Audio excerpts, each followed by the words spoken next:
student recruitment isn't just about visas or numbers or money. It's about humans making life-changing decisions with the help of other humans, and their work often goes unnoticed.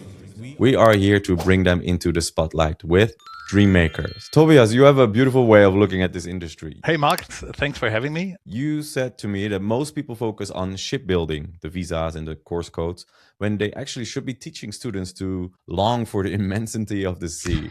Tell me, when did you realize that being a travel agent wasn't enough and you had to start being an inflamer of dreams, so to say? Yeah, that's an interesting take, I think. But I experienced it myself. I was studying in Adelaide back in 1999, and I had the best time in my life. And after I studied the business, which was straight away after I got back to Germany in 2000, I realized that it's not about ECTS points and credit points and the hard yards and the technical stuff. It is more about just inspiring people. And if someone wants to have a life-changing experience and go abroad, you just have to inspire them, and then they find a way how to do it. And I think lots of colleagues, or not lots of, but some colleagues, they have a different take. They kind of instruct them how to do it. And I see it the opposite way. Just inspire the students. If you do a presentation, inspire the students, about the experience they're going to have. And the rest will come from themselves. And that's what I tell my staff before they do the first presentations. I think it's Antoine Saint-Exupéry. His quote was like, if you want to build a boat, don't teach your staff shipbuilding, but the longing for the vast sea. And I think this is exactly our job. It just tells students there's something out there which will change your life forever. You have a different view on life on the planet. And there was a couple of weeks ago, a father called me up. It was a bit of a tough case with his daughter to get to Australia. And he called me up and he said, look, Tobias, if more people would go abroad, there wouldn't be any wars anymore. I thought it was a bit pathetic, but I think he wasn't wrong. Like, you see the world, if you have seen Europe from abroad, you have a different take on life and on what does it mean to be European, what does it mean to be German, and you're more accepting of different cultures and changes your life, not just for 4 weeks, like a holiday when you come back and I think I've changed forever, but it is a totally life-changing experience. Yeah, I think a 4-week holiday somewhere in an all-in resort doesn't really change you as a person. Maybe it makes you worse as a person. Depends where you go. Your perspective of this experience that people should chase, or at least that is very applicable, I think, to the German market and the Dutch market. I think we are very privileged in that way. In what I've learned when working in this industry, there's like 2 specific target markets, and then there is the people who want a better financial future for themselves. So that's why they go abroad and maybe study hard, work next to their studies, and have a path to permanent residency in a country that is more economically viable than their own, basically. So I think we are privileged in a way, but there's definitely those two target markets. Absolutely. What do you think of that? Yeah, absolutely. I mean, it's an interesting one. I mean, I've been doing this job. Next week, it's 26 years when we founded the company. And until, I would say, 2-3 years ago, it was all about experience, lifestyle, go abroad, surf sand, and that kind of experience. But since a couple of years, things have changed dramatically, I think, over here in Europe, or particularly in Germany. I mean, we have economic crisis. We got a war outside Europeans' doors. We got more unemployment. And for the first time, we see a real huge uptake in undergraduate and postgrad who do a full degree abroad. And that shows me that even in Germany, it is also about changing the future and look for a different place maybe to work later on. And that hasn't been a big topic in Germany the last 20 years. And it's just rapidly rising and increasing with the whole chaos, I think, that's happening in the world out there and the uncertainties. And it seems like, I'm a kid of the 80s, and my parents said, if something happens, we go to Australia. I didn't even know what Australia was as a kid. But I think this sentiment, unfortunately, I must say, is a bit back in the industry here in Germany. And our bachelor numbers, they quadrupled this year from last year. And that shows me in Germany, education is free. So you don't really need to go abroad for a whole bachelor and pay tuition fees. But still, more and more parents, they do send their kids or pay the kids to have this experience, not just for a semester, but also for a whole degree. And then potentially, if they want to stay there, it might be much easier, to get a job. It could be that the parents are doing that because of what you said earlier with don't teach them how to make a boat, right? It's have the longing, basically. So maybe these parents already know how valuable living in another country or studying in another country can be for a person. Like, personally, I did it myself as well, and it changed me forever. I guess that's why I'm still abroad. Yeah, fair enough. Fair enough. And I think, if you look, I mean, Germany has been a great economy, but it seems like other areas in the world are overtaking us. If you look at Asia, Oceania, I think they're way ahead. Digitalization, AI, and I think people here see that it might be a good time to get at least an international perspective on life and on the career. I thought, in my view of Germany was that they're very efficient and hardworking, but they are getting overpassed by the rest of the world now, in your opinion. So you said, okay, I see now war on a doorstep and people looking to other countries, but you're now based in Germany. Are you not itching to go abroad again, or are you stuck? Well, I have 3 kids, so they're in school, so it's not that easy to roam around like it used to be. But my wife, she's Australian, so she was my souvenir. I met her back in 99, and we're living now here in southern Germany. So it's always on the cards. Do we go to Australia or not? Some of my friends say, well, or like people I meet, it's like, you got an Australian wife. Why are you in Germany? I always have to explain myself. Okay. Yeah, I can see that too. I tried going back to Netherlands, or at least checking out if it's something I want to move to with my family. I have 2 sons and a Korean souvenir, even to put it like that. I went, and life is easy in the Netherlands. Life is okay, but I don't think I would be happy if I lived there. I left for a reason, because the Netherlands wasn't mentally stimulating for me. I think you can relate. Like, living in another country is not easy. It's stressful, or at least in Korea, it's like a roller coaster. But that also made me think in a different way. It made me putting me in situations where I have to improve or have to be better. And in the Netherlands, I don't feel that pressure. So I get lazy, or mentally lazy, or unstimulated. So that's why I really like living abroad, because it's not easy. Maybe that sounds counterintuitive, because I know a lot of people want to move to the Netherlands and Germany because life is good there. The government takes care of you and you can do a lot of things. But for me, it's just not stimulating anymore after I left my bubble of the Netherlands and experienced all the other bubbles in the world, basically. Yeah, that's an interesting view, Mark. It's tricky. We had just after COVID 8 months in Australia where we took the kids to school. It was an awesome experience for the whole family. But you learn, like, life is always greener on the other side. Living in Germany has its positives. Living in Australia has its positives. And I think the most important thing is the network. And as a student, you have a network instantly. The universities have orientation weeks where you have friends from day one that hang out with you, and there will be friends forever. So I guess, yeah, you have the life, whatever you make out of it on either side, It's funny you say that. I was on a business trip in Seoul last week, and that's where I studied, but I don't live there. And on this trip, I managed to see 3 people I went to college with. And when I'm getting older, I don't have that many close friends anymore, but I always try to meet them if I can. And it was interesting that I still had 3 friends from a Korean university that I'm in contact with and close with, in a sense. So yeah, definitely. Okay, so Tobias, in one sentence, what is the one thing that most people get wrong about student recruitment? Well, I think it is that what you said initially. It's about the longing for the sea, that people think, okay, we do need to instruct the people, but it's only in the second phase. But in the first phase, which we have to just get out and tell them about the opportunities, and that it's possible, that people can finance it, that there is money around. And once they know all this works and see what they can experience, and that their life won't be as it is afterwards in a positive way, and then the job will be done itself by us and the student in cooperation. Yeah, they might not see the value at the beginning, but they will see later in life for sure. Yeah, definitely. And then we get still feedback for the 25th anniversary. We contacted some of the old cohort of students, and many of them, they gave us feedback how it changed their lives. Like, they're working now overseas, not necessarily in the country where they studied, but somewhere else. But this international perspective and the network just never lost it, and led them to a life-changing path. Sounds like you made their dreams come true.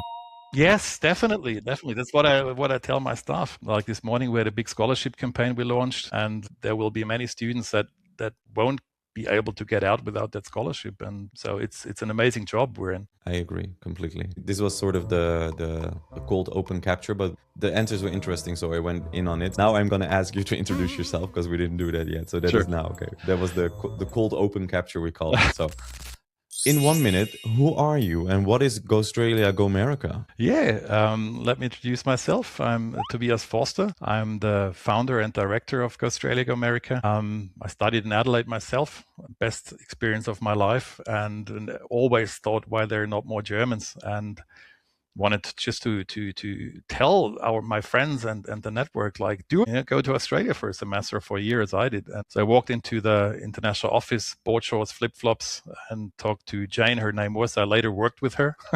And said, "Hey, do you need someone in Germany recruiting students?" And she looked at me, laughed, was like, "Yeah, sent me a business proposal." And this was it. From then on, I was spot on, working on a business plan in Adelaide. Fantastic location, fantastic university. Was the first one to sign up.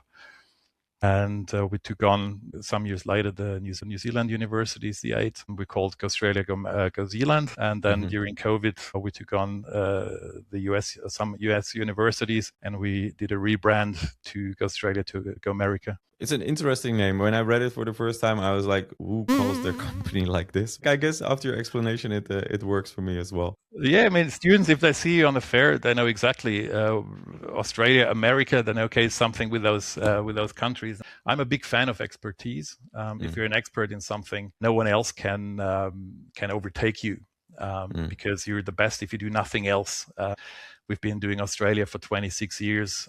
We got counselors there with us 17 years, 15 years, 14 years, 8 years.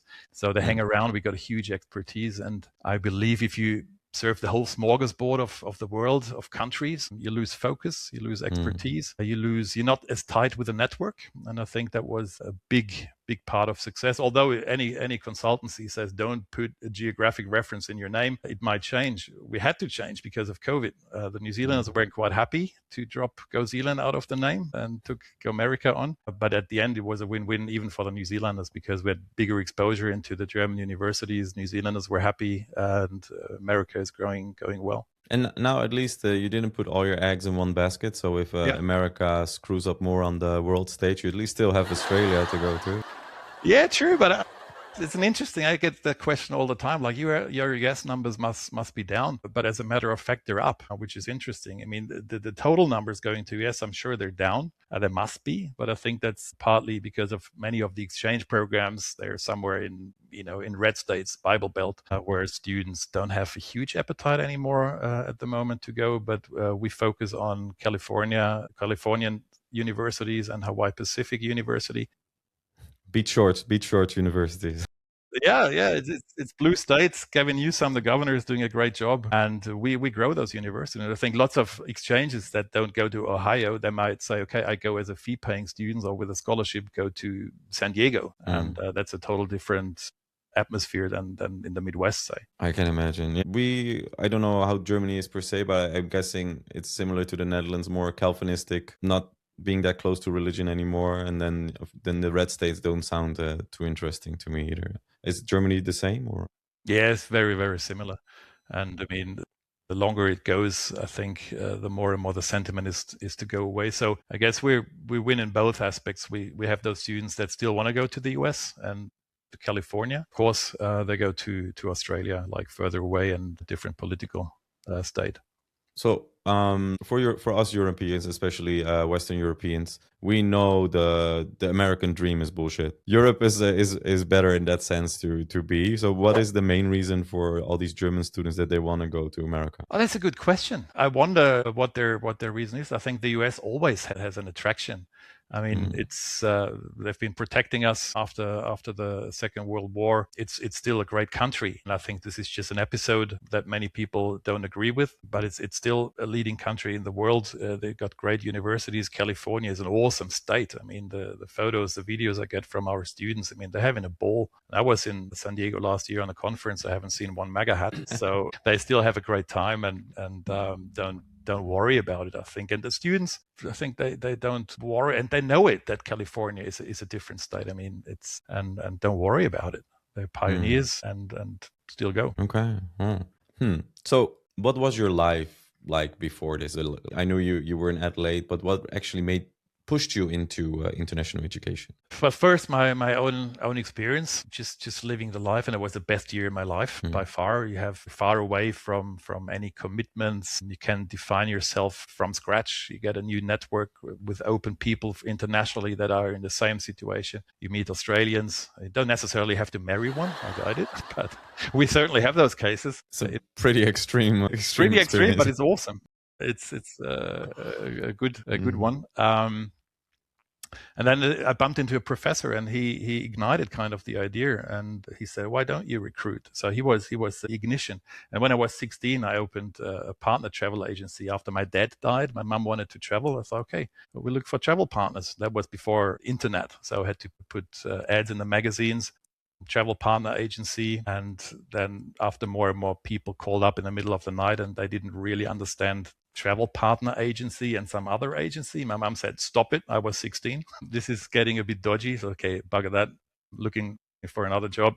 Finished school, did university, and always wanted to work with young people. I was supposed to become a teacher and kind of help young kids having a good life, life changing. And after that experience in Adelaide, it was a no-brainer. I like what you said about being able to reinvent yourself. I don't think I've mentioned this to anybody, especially recently, but for all the people watching, my last name is one of the worst names you can have in the Netherlands. I don't want to go into it right here, but you can ask ChatGPT or whatever why Balneger is a really bad name to have in the Netherlands. So in my country, people didn't even know my first name. They just called me by my last name. A good one. But, yeah, especially in my hometown, they just call me either Balneger or Bali. But when I moved to Korea, that didn't matter, because they didn't understand what it meant. All the internationals didn't really understand what it meant. And to them, I was just Mark. And for the first time in I guess 10 years from since I was 11 until I was 21, I was just Mark again. And that was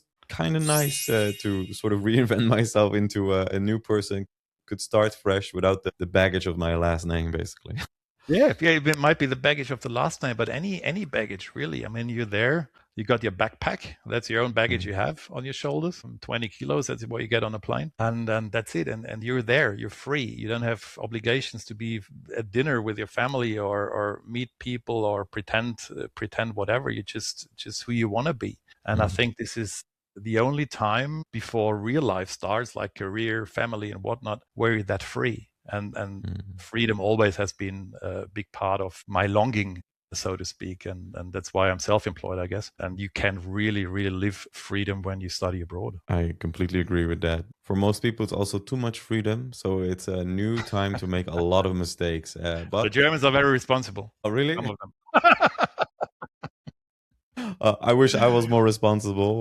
I made a lot of mistakes with having all that freedom, but I also learned a lot, which made me grow as a person. Because yeah, exactly. From only winning, you don't really learn, I think. So you have to fall flat on your face. You have to fall on your nose to get further. You have to push boundaries. You have to have shitty days when you're abroad and think why I'm doing this. But this is what defines you later. It's the hard yards you go and not just the good stuff. I mean, at the end, like in retrospective, you look only at the good stuff. But what got you forward was when you got stuck or, when you had to make friends. And I think this is what defines you at the end and what defines your character. Yeah, I am now a complete believer of there's no success without struggle. So people who don't struggle in life, they will not be successful, in my opinion. So if you're struggling, it's just the way to go, basically, to become successful. So don't worry too much. So how do you help a student move from I want to go abroad to a decision then they can commit to when it gets hard? It's a good question. I mean,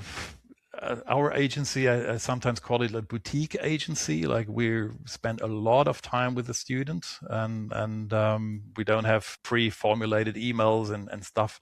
And we take a long time to counsel the student and go, what are you looking for? Big town, small town, beach, inland? What's the money situation like? Can you afford one of the GO8, the more expensive universities, or does it have to be a mid or cheaper range university? Big, small, do you want to have an easy access to Australians or like Americans?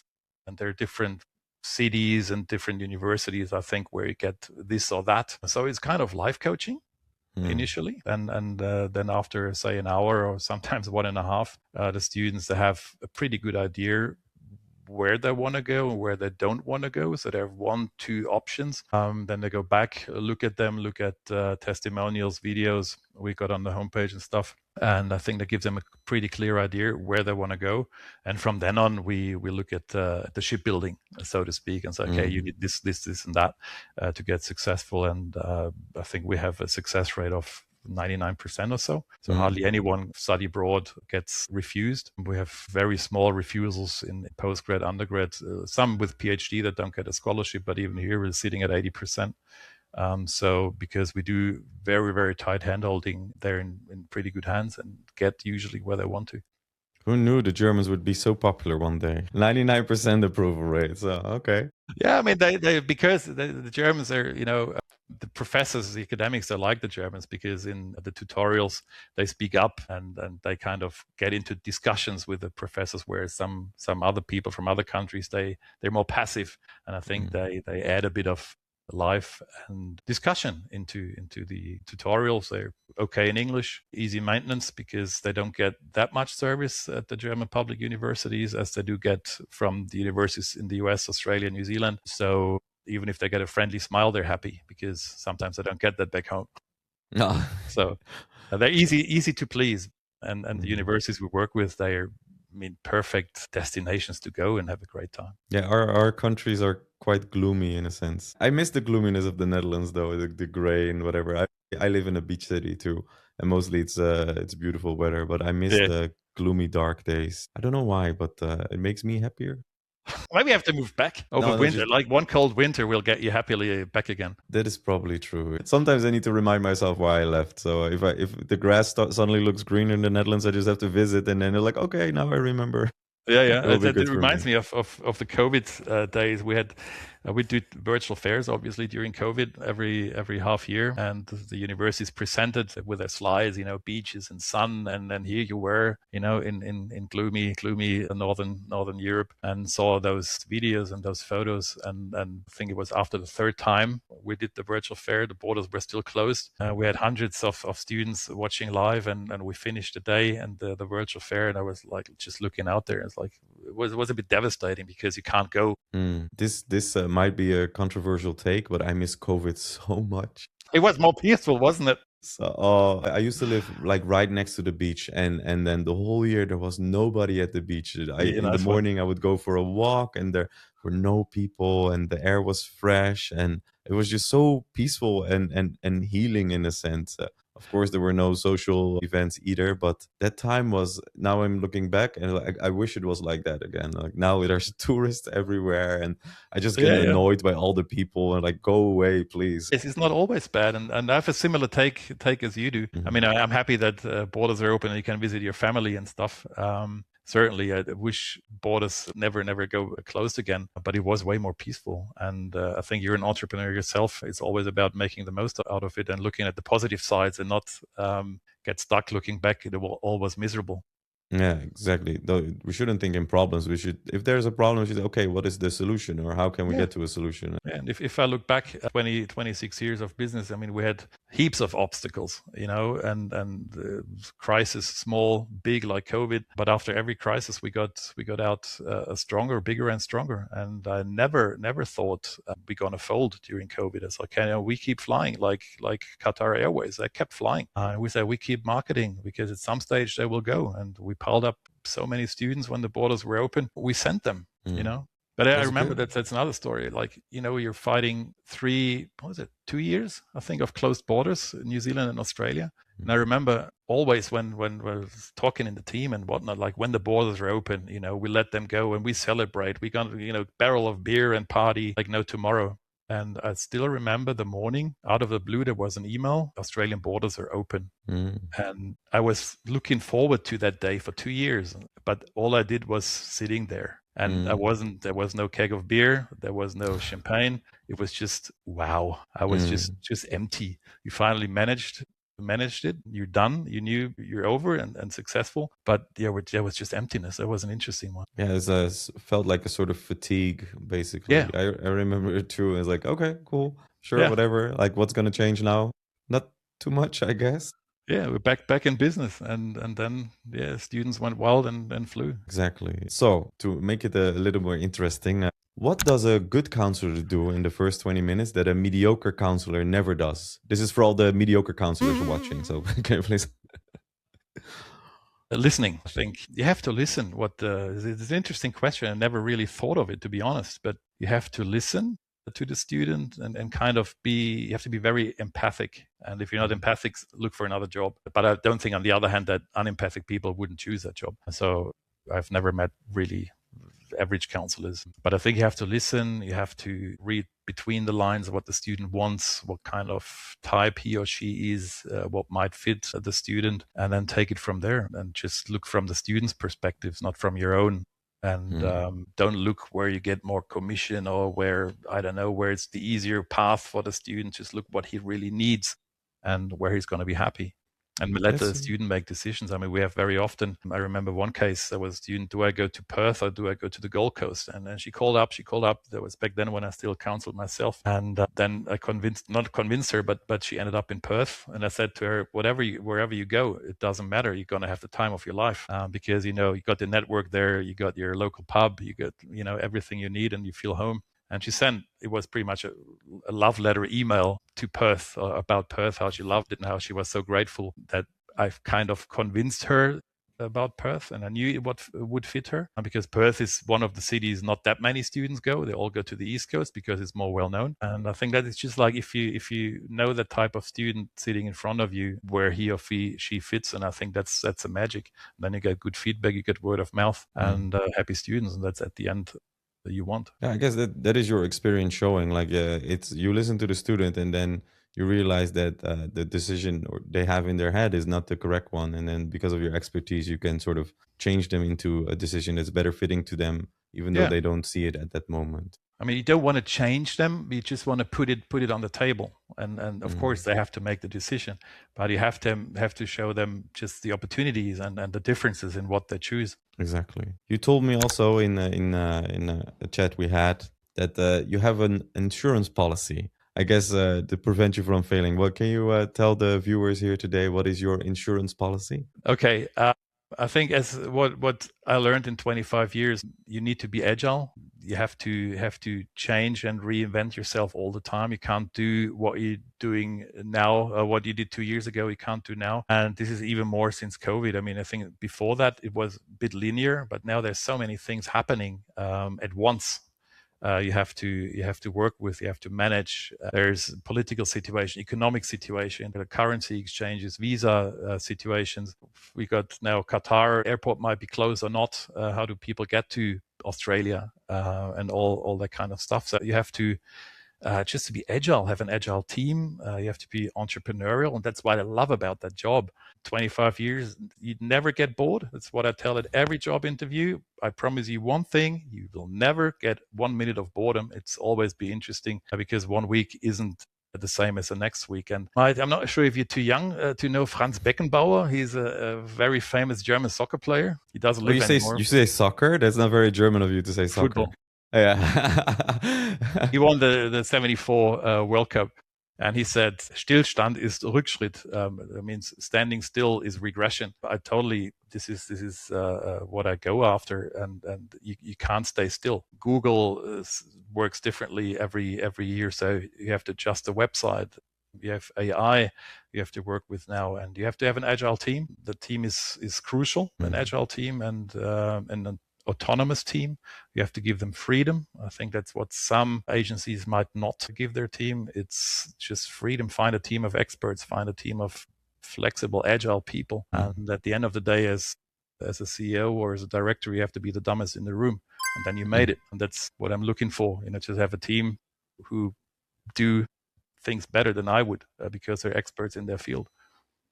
That's really good to hear. And also funny because my last podcast, someone said sort of the opposite, that he has a team, but he doesn't want to put the responsibility of the students in their hands. So he does a final check of everything, and the most important things he does himself, because he doesn't want to play with the students' lives, basically. So basically, he told me that he doesn't trust his employees to make those decisions or to handle that. So he has to handle that himself. But then ask him, how long do his employees stay? That's true. He was very young, by the way. He was younger than me.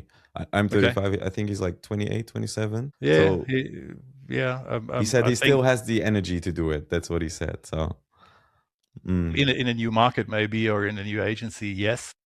But eventually you have to have a team of experts to grow, and you can concentrate on developing the business, and not micromanage a team. And they don't get further if you micromanage them. I completely agree. At our company, Better Tech, there's one of DreamMakers is one of the brands we own. I get a lot of autonomy, and I'm not being micromanaged, and we can really see that it's good for the company that it does that. We're all a team of entrepreneurs, like you said. It's very important. We are a very lean team, and if we have new hires, we don't want employees at this point. That's not necessary for us. It doesn't add value to us. We need entrepreneurial thinkers, innovative people, initiative takers, basically, that makes a company stronger. It seems that you are doing that as well with your agency. So that's good. And the interesting thing in that business, you still have to have entrepreneurial people even 25 years into the business. Yeah, or else we're standing still, and that's the same as going backwards. Like old Franz said. I hate football, by the way. I really dislike football. Well, that's why you don't know. I thought as a Dutch here, Oranje, you would know Franz Beckenbauer. The name sounds familiar, but I'm a basketball player and a gym rat, and I really detest football. I will call it football, though. I don't like calling it soccer either. But it's not my style. Maybe when there's a World Cup and then my nationalism gets out, I can cheer for the team, but I know nothing about football, basically. But I really agree with what Franz said. So I like Franz, even though he's a football player. Yeah, and even though you're Team Oranje, the Germans and the Dutch, they don't like each other's teams, just neighbors. I wonder why. Like, we have some history together, I guess. So yes, I could tell you some, but let's not get there now. I'm controlling myself. I have a lot of memories came up and a lot of jokes in my head. Like my grandfather fought in the wars. There's here you go. there are I guess the new generation doesn't really care, and we don't really we don't see bad blood between us, but it's how we were brought up, I guess, even though it's not rational. So yeah, but I think that's off the table. And there's a new generation that have different experience and a different view on life and different view on, I think, community and the world in total. Yeah, I agree. Actually, when at the beginning of our talk today, you said, "Oh, there are no Germans in Adelaide, in Australia." So the first, I don't know if that makes me a horrible person, but the first joke that came up in my head was like, "Where are they then? Are they in Argentina?" That was like, but I didn't say it. I didn't say it. No, they're back home or doing Erasmus in Sweden or somewhere in Norway or UK. But they didn't dare back then going overseas. I think the US was back then a big market around the 2000s, but Australia, I think there were a couple of hundred every year if I look at the visa stats. So it was a market that had to be grown outside. That was I think our success, just building the market. Isn't German the third most spoken language in the US after English and Spanish? I don't know. I think I think that's the case. Yeah, they got a lot of German immigrants, of course, as well. Yeah. Especially after the war. And also when the Americas were founded. It's basically the Americas were founded by European religious refugees, basically. We talked about when Calvinism was on the rise. All the super religious people went to America, so that's why we have all the red states now, I guess. So probably it's our fault. I'm sorry, but I think German. Look, we're on the internet. I can just look it up. Is German the third most spoken language in the US? Technology is amazing. No. What is it? Chinese? It's okay. Chinese is the third most spoken language in the US right now. There you go. Where's German then? It's top. It's ranking high in states like North Dakota, apparently, but it's in the top 5 or 10, basically. Interesting. Yeah. And talk about not many Germans. That brings me to a story. I was still a student when I founded the business, and I got 5,000 back then from the government as a founder, whatever, founding help, and I could spend that on a consultant. So I went to very good consultant, showed him my business plan. There's no market. There's hardly anyone going to Australia. How will you run a business? There is no one going. This is bullshit. He has never read a worse business proposal. I was shattered because I thought, this is awesome. Yeah, I told him, like, I'm going to grow the market. People just don't know about it. And he was a consultant. Make the 5th kebab stand in the shopping mall would be a great idea, maybe, but nothing innovative. And I was glad I believed in myself and not that consultant. Same my family, they gave me shit. I told them on Christmas that I'm going to not go into teaching, but start the agency. And I got a big shitstorm on the Christmas table for this bad idea of sending students somewhere in the world. And just no vision as I had. And I had this clear vision, and I was working hard, building up the business as a one-man show. And here I am. We sent over 10,000 people successfully over the last 25 years. And it's great. And I wouldn't want to be in a different industry. This is an awesome industry. Like, you're changing people's lives. You're working with young students. You stay young yourself because you always work with 18, 19, 20, early 20-year-olds. You work with internationals that have visions and that are globally orientated. They're also flexible in their minds and great and open people. So if anyone asked what happened if you closed GOstralia, what will you do? I wouldn't know. So is the fact that you're working with all these young people the reason you still have that goatee going on as well? Yeah, probably. I had it a while when I was in think in high school or something, or maybe in college a little bit. They called me in Dutch we say geitensick, like your goat beard, we called it in Dutch. Oh yeah, okay. It keeps you young. I agree. Like we had that experience of studying abroad, and it was just so amazing. And now we get to share with other people. You and I both get to inspire a new generation, light that fire, and put them to sail. Basically, it's I guess that is one of the main reasons I'm doing this work as well, just for people to experience what I experienced. And I remember I did one presentation that was university just north of Stuttgart. It was just after COVID, first presentation after COVID I did. And normally I said, beginning of the presentation, like, who of you has been in Australia or New Zealand?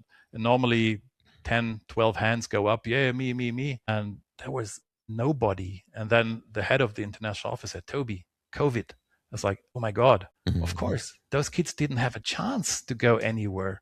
Then I realized I'm standing here talking about beaches, sun, and they now can go. And that was one of those life-changing moments where you think, oh, wow, you're inspiring them now the following 60 minutes to finally go. They've been stuck. So that was also one of those moments that stay in your head when you look at the eyes, they look at you, wow, he's talking of Australia, I can go. That was intense. Yeah, I can't imagine the brains and the mindsets of the people that were sort of raised or brought into adulthood during Corona time and not having access basically to all the things we already had access to. So, and then their life was basically on hold until the borders opened up again. Yeah. And I only realized that when I stood in front of, I was like 60, 70 students. I was like, oh my God, none of them has been overseas, but yeah, fair enough. True. There's one story you mentioned to me. I want you to explain it to me like it's a movie. You shared an incredible moment from mid-2021 when the borders were closed. So tell me that story again, and then pretend it's like a movie, basically. Well, like a movie. It was, and still, when I meet Chad, who is one of the movie stars, we still talk about that story every time we meet. It was July 21, and we had 3 semesters of closed borders in Australia and New Zealand, our key destinations. So we're just piling up hundreds and hundreds and hundreds of applications. The 4th semester also, Scott Morrison, the Prime Minister of Australia back then, his mantra was, we're going to open the borders when it's safe to do so. I was like, okay, bugger that. How long will that take? And then there was a slot opening in the US where they issued visas again for international students, no business travelers, no tourists, but international students, they could go. I was like, oh my God, what are we going to do? So I called up a friendly agent in Denmark and in Sweden, sorry. And I said, look, can you tell me anybody in the US who will react quick, who is a good university to go to instead of Sydney, Melbourne, Brisbane? And I was like, yep, call up Chad at San Diego State. So I sent him an email. Look, I'm Toby. I'm an agency you never heard of, I'm sure. But I got hundreds of students that want to go, but they can't because the borders are closed. He didn't react first, sent another email. Then he woke up. We had a Zoom meeting. That was, I think, 20th of July, 21. And he was like, well, this is amazing. And he certainly wants to help. I'm sure he didn't think about numbers or income or whatever. It was about helping those kids. Like for many of them, it would have been the last opportunity to go abroad during their studies. And it's like, look, we can't have an agreement because it takes 6 months, but the semester starts in 3 weeks. So I was quite late. And it's like, yeah, let's do it. Gentleman's agreement. I informed my students, went off the Zoom call. That was in the evening. Next morning, I told the team we're going to take on San Diego State and the US. That was a very emotional moment for the whole team because so far we were like, our genes was Australian, like it was our DNA was true blue Aussie. I was like, now we have to open. It's not a matter do we want to, but it might be a matter of survival. God knows when the borders are open, we have this chance. So there were tears on the table, I remember. And there was one thing, giving up the focus on Down Under. And the other thing was we had pretty much 1 week to inform, like the students had 1 week to get their application in, get everything sorted, get the flights and whatnot. So we agreed, okay, we're going to do that. Same day, we set up a webinar for the next day to inform all the hundreds of students about the opportunity. San Diego, you can go in 3 weeks. The webinar was packed with students. And it was such an emotional time. And then we had a lot of students took on this opportunity coming from shut Germany, with masks and everything.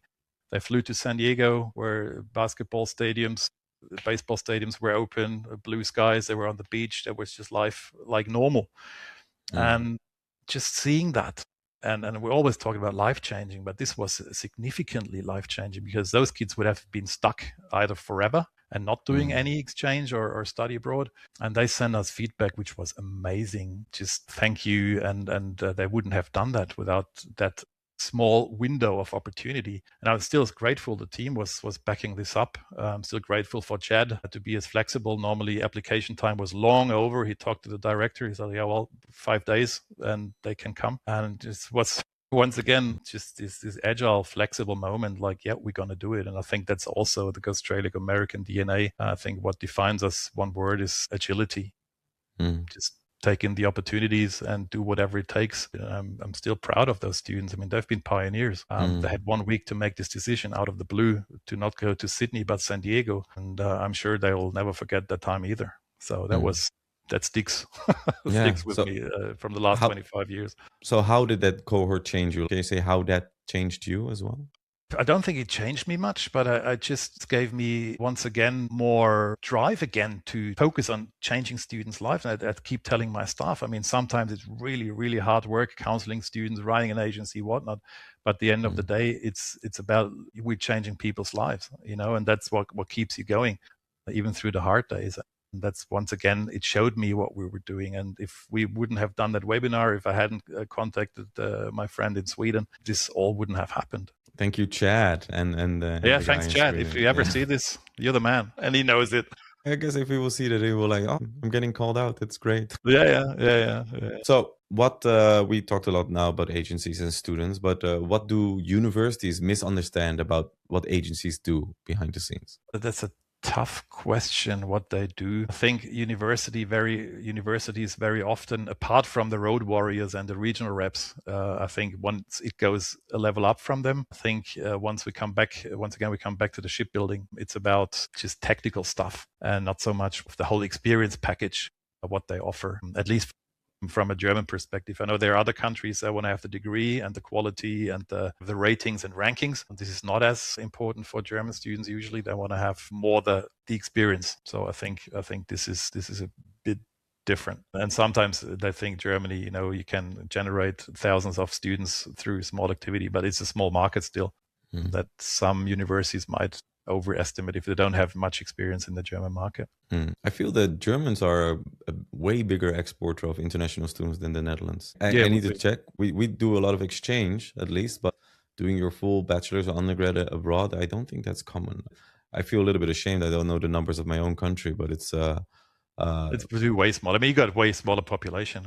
We got, I think, 2 million students, and you would have been 2 million inhabitants. I'm not sure.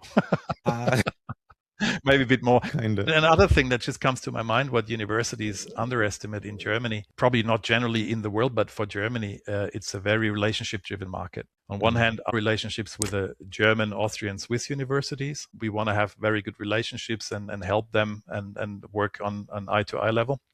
Also to the Australian or American universities, we need personal contacts, we need direct responses and not generic emails and generic this and generic that, because we're not a mass market. So it's more personal. I wouldn't say boutique-y, but certainly the personalized touch is the key to success. If you have, say, a constant road warrior or regional representative that is responsive, that helps us, whereas other markets, I think that doesn't play that big role. Yeah, I see what you mean. Definitely, this is a relationship-driven business, especially now with the coming of AI and technology.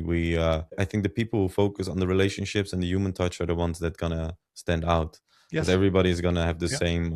They're all using the same AI and they're not using it properly. So it's very clear who is faking it and who is actually putting in the effort. So that's good. There was discussion, I think, early last year. I was talked to the teams like, oh my God, will we cease to exist because of AI? Because everything is going to be done by a bot or ChatGPT or whatnot. My counselors reassured me. It's like, look, students need handholding. Students need personal interaction before they do such a big decision. Not just changing where to stay or where to go, but also it's a financial investment they have to do. And you want to talk to somebody. Parents sometimes want to talk to somebody and just get reassurance that what the kids are planning to do, it's a good idea. So yes, I think AI will get a piece of the business, but I think at least in my lifetime, it will always be the big success. We'll rely on relationships and referrals and just quality of work. I mean, and I don't think a chatbot will ever be as detailed as our counselors that have been 10 plus years with us. They know every in and out and the details, and it's not a one size fits all. It's a very empathic decision and process, which AI can't do. How I see it is that the agencies and recruiters all over the world that use AI properly, now the smaller ones, they now have a chance to compete with all the bigger ones, basically, because now they can have the technology that big companies are using without having to have a whole team basically to build that technology or maintain that technologies. It's AI for me, it's bringing decentralization to the student recruitment industry, which I think is a good thing. And then, like I said, the people with the good relationships and morals, values, and ethics, they are the ones that are going to grow now. And the people without those morals, even though they're bigger, they will lose ground. And I think that is,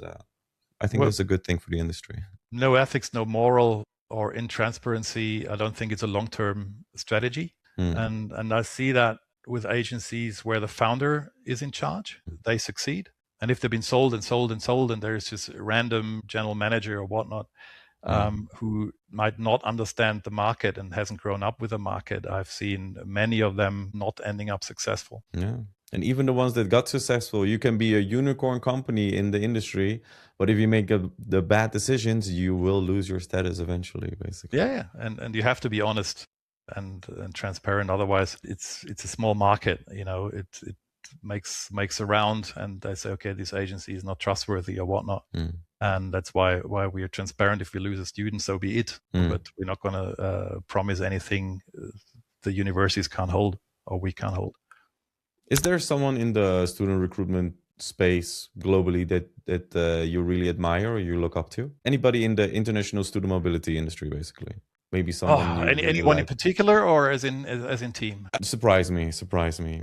Maybe you have a favorite person or a favorite team, or a favorite company. Yeah, there was one, but he's not around anymore. He died a long time ago. It was Tony Adams. He was a pioneer and a border pusher. He worked at Macquarie University. He built up an amazing international office. He was traveling the world with a huge vision of changing young people's lives. He wasn't business driven, I don't think. He had an amazing team he formed, and there was also his team was built on trust, on autonomous, great people who are still in the market in different universities. But I think this was, at least for me back then, one of the most significant people. He was also helping us or me to build up the business, helped me with the networking and did some presentations in different formats, what we had over the years. So Tony Adams is a big one. And I think they have a Tony Adams Award at the EAE conference every year to commemorate him. Yeah. Commemorate him. to remember him. Yes, to And remember honor him, him. Tony Adam Award.